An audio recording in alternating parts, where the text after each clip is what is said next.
प्यारे नन्हे मुन्ने दोस्तों, आज हम आपके लिए एक बहुत ही दिलचस्प, सबक आमोज और मज़ेदार कहानी लेकर आए हैं, जिससे आप यकीनन लुत्फ़अंदोज़ होंगे। अगर आपको कहानी पसंद आए तो वीडियो को लाइक और शेयर करना न भूलिएगा। तो चलो हम कहानी शुरू करते हैं। सुबह सवेरे जब घर वाले सारी मुर्गियों को दड़बे से बाहर निकालते तो मटको कुटकुटाट की आवाज से सबको अपनी तरफ मतवज्जो करती थी कि लो भाई घर वालों, मटको को भूख लग रही है। छोटा आदिल नाश्ता करते हुए चंगेर में से रोटी उठाता और इसके छोटे छोटे टुकड़े बनाकर मटको की जानब उछाल देता। मटको मटक मटक कर उनकी तरफ बढ़ती। मजाल थी कि बाकी मुर्गियां या उनके बच्चे उन रोटी के टुकड़ों की जानब आंख उठाकर भी देख सकते, क्योंकि उन्हें पता था कि जैसे ही दड़बे में उन्हें बंद किया जाएगा तो मटको उनकी ठुकाई अपनी चूंच से करके रख देगी। शुरू में कलगी वाले मुर्ग ने नन्हे आदल की तरफ से फेंके जाने वाले टुकड़ों में से कुछ टुकड़े खा लिए थे।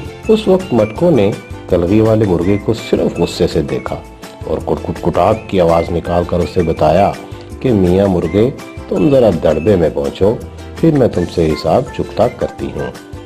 बस फिर शाम डले जब उन्हें दड़बे में बंद किया गया तो मटको ने सुबह वाला गुस्सा उसी वक्त निकाल दिया और कलगी वाले मुर्गे की वो दुर्गत बनाई कि सारी मुर्गियां सहम कर बेचारे मुर्गे की कलगी देख रही थीं, जहां मटको ने चूंचे मार मार कर उसे जख्मी कर दिया था। वो तो बाद में मटको भी मुर्गे की कलगी पर तरस आ गया तो उसने चिट्टो मुर्गी से कहा कि इसकी कलगी पर मरहम पट्टी कर दो, लेकिन आइंदा से एहतियात करना, मैं जरा वखरी टाइप की हूँ। मटको को अपनी ताकत पर गरूर इतना हो गया था कि वो बाकी मुर्गियों को मुर्गी ही नहीं समझती थी। एक दिन अम्मा मुर्गी ने, जो इन सब मुर्गियों से उम्र में बड़ी थी, उसे समझाने के अंदाज में कहा, मटको देखो, ये सब तुम्हारा खानदान है। जब भी कोई मुसीबत गले पड़ती है तो अपना खून ही साथ देता है। अम्मा मुर्गी, अल्लाह ने मेरा जिस्म बाकी मुर्गियों से मोटा और ताकतवर बनाया है। मेरी चोंच में भी ज्यादा जोर है। जो मुर्गियां मेरा सामना नहीं कर सकती, वो भला मुसीबत में मुझे कैसे बचाएंगी। मटको की आवाज में गुरूर और तकब्बुर था। अम्मा मुर्गी जहां दिद्दा मुर्गी थी, उसने मटको को इसके हाल पर छोड़ने का सोचा और कुछ सोचती हुई अपने दड़बे की जानिब बढ़ गई। वो भी एक अंधेरी रात थी। मटको बाकी मुर्गियों से जरा हटकर दड़बे के एक कोने में अकेली सो रही थी। सोते हुए उसे महसूस हुआ जैसे उसका सांस घुट रहा है। उसने आंख खोलकर अपने पर फैलाने चाहे कि शायद हब्स की वजह से घुटन है। वो अपने पर फैला लेगी तो उसके जिस्म को हवा लगने से घुटन का एहसास कम होगा, लेकिन उसे महसूस हुआ कि उसके परों को किसी ने बांध दिया हो जैसे। फिर उसके कानों में फनकार की आवाज सुनाई दी।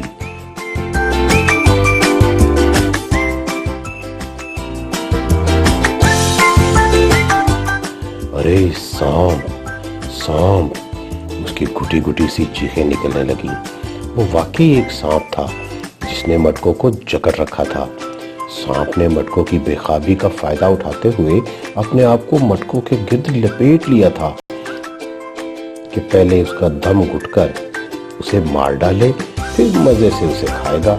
लेकिन मटको की आंख खुल गई। मटको की आंख तो खुल गई, लेकिन वो इस काबिल नहीं थी कि सांप की जकड़ से अपने आप को छुड़ा सकती। मटको की चीखें सुनकर बाकी मुर्गियां भी जाग गई। उन्होंने सांप को मटको के गिर्द लिपटे देखा तो बजाय इसके कि वो डर जाती, अम्मा मुर्गी ने कहा कि इस सांप को चूंचों से मार डालो और अपनी मटको को बचाओ, इससे पहले कि सांप इसे निगल डाले। मुर्गियों के पहले ही हमले ने सांप के सर में ऐसे जख्म किए कि उसकी लपेट मटको से कम होने लगी। सांप एक साथ इतनी मुर्गियों के हमले में खौफजदा हो गया था। इससे पहले कि वो मटको को छोड़कर दड़बे से बाहर भागता, कलगी वाले मुर्गे ने उसके सर पर ऐसी चोंच मारी कि वो तड़पने लगा। मटको की जान बच गई। अगली सुबह जब घर वालों ने दड़बा खोला تو دروازے پر مرا ہوا سانپ دیکھا۔ گھر والے سمجھ گئے کہ رات مرغیوں نے اس سانپ کو مار ڈالا ہے۔ اس صبح و صحن میں مٹکول باقی مرغیوں کے ساتھ نکلی تو ننھے عادل نے روٹی کے ٹکڑے اس کی طرف پھینکے، تو بجائے اس کے کہ وہ اکیلی کھاتی، اس نے باقی مرغیوں کو بھی کھانے کی دعوت دی، کیونکہ وہ جان گئی تھی کہ اس کے خاندان کی وجہ سے اس کی جان بچی ہے، اس لیے وہ اب ان سب کے ساتھ اتفاق چاہ رہی تھی۔ اس کی عقل لوٹ آئی تھی، اب وہ سیانی ہو گئی تھی کہ اس بڑی دنیا میں وہ اکیلی کچھ بھی نہیں ہے۔ جب تک اس کا خاندان ہے تو یہ بڑی دنیا اس کا کچھ نہیں بگاڑ سکتی۔